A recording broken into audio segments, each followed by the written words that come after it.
Here we have a slightly pre-owned 2023 Toyota Prius. This one comes in the XLE trim level, silver on black. For the powertrain, we get a 194 horsepower, 2-liter, 4-cylinder hybrid motor, and that's mated to a continuously variable transmission. Trying to get in between the wind gusts here, so just bear with me, please.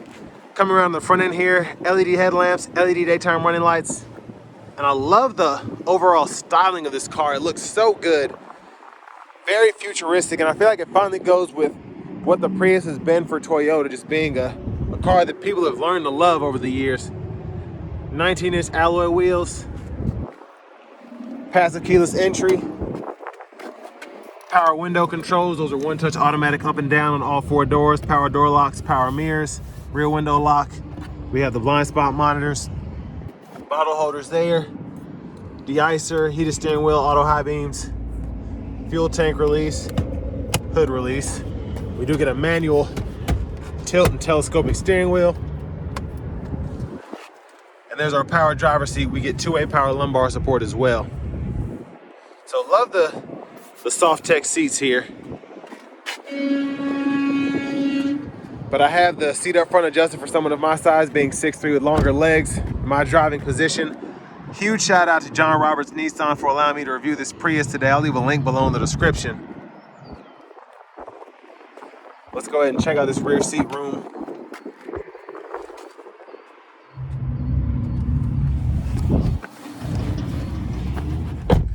So relatively good space back here. Now the headroom is just suffering a little bit where it slants back. My head's not actually touching the roof line, so that's pretty impressive. There's a view of the front from back here. You have 2 USB-C charge ports down there. Middle seat folds down, bottle holders here. And we do get the premium LED dome lights up top there. Grab handle. Let's just make our way to the back. Gas cap is here. Now to the back end, again, just a great job designing this car. It just looks so sleek. There was a time where the Prius had the reputation for being ugly, and those days are over. Cargo space back here, not bad at all. We have the longer pockets to fit longer items we don't want sliding around. And then the top tethers right here for your car seat. Let's see what's under here. So I'm assuming it's an inflator kit. Can't really get all the way underneath.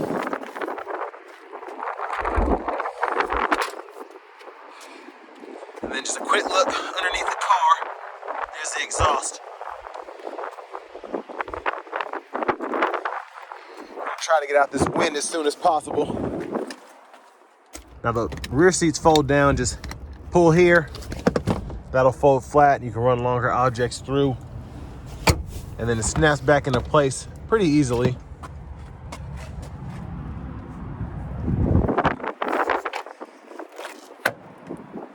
And then here's our manual front passenger seat. So we can pump the seat bottom up or down. We can move it back or forth, and then we can adjust the seat back forward and back as well. Glove compartment here with the owner's manuals. I'm really feeling this trim here with the ambient light. It's pretty neat.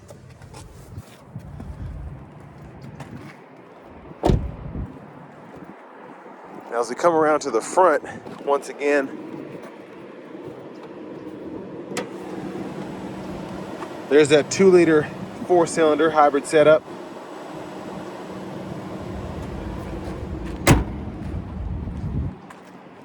I think these are still getting around 50 miles per gallon. I have to see what the real world numbers are, but they're definitely getting crazy fuel economy numbers, as they always have. Leather wrap steering wheel here. There's the horn. Now over here to the screen, let's see if I can turn the brightness up here. All right, so we have the navigation subscription here, which you can get. For audio sources, we get AM, FM, XM radio, Bluetooth audio, and then we also have wireless Apple CarPlay and Android Auto compatibility. Favorite screen here is the energy flow. I just like to keep an eye on that. Just had to turn the lights off. So all of that available to you. And then in your settings here, you can go through here, change your language and units if you want to. And we have just those 3 choices for the language. But backup camera right here. Volume knob you can adjust. Click there to mute or turn the audio off. You don't actually mute it. Hazards. Now for the climate controls, we do get single zone automatic. You can adjust fan speed, fan direction. 3-stage heated front seats for the driver, front passenger. Cut the whole system off there. Everything else pretty self-explanatory, defrosters, AC, etc. Now we have 2 USB-C charge ports here. You can use this one for the Android Auto, Apple CarPlay, and then this one is specifically for charging. 12 volt right there. Storage, when you have your phone plugged in, you can just set it there.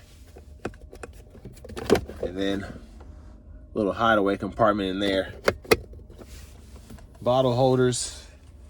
Now for the shifter, hit the brake, pull up for reverse, hold there for neutral, drive, and then pull down for that max regen there. Wireless charging pad right there. Now for your drive modes, you do get several. You have your Eco, Normal, Sport, and Comfort. And then you have your EV mode as well when your battery's charged up enough to use that. And then automatic brake hold, electronic parking brake, traction control, center console cubby space with 2 more USB-C charge ports. There's a view of the back seat from up here. Lights there, I love they put those in there. And then we even have the LED reading light up here for your vanity mirror.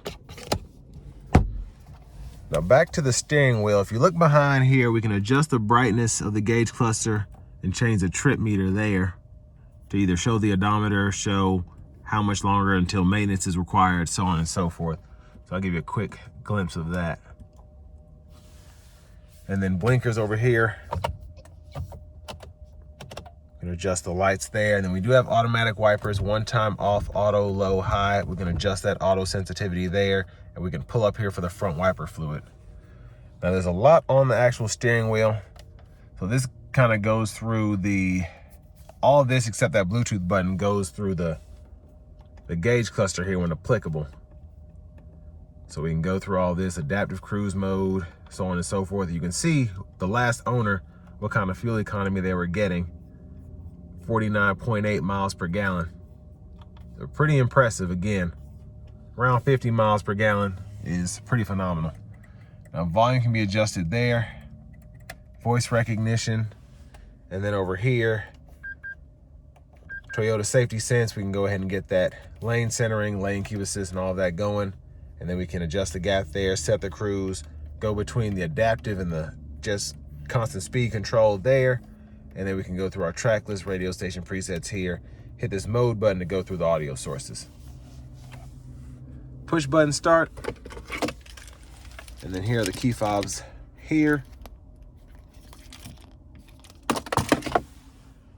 And garage door transmitter, if you're curious, is on this rear view mirror.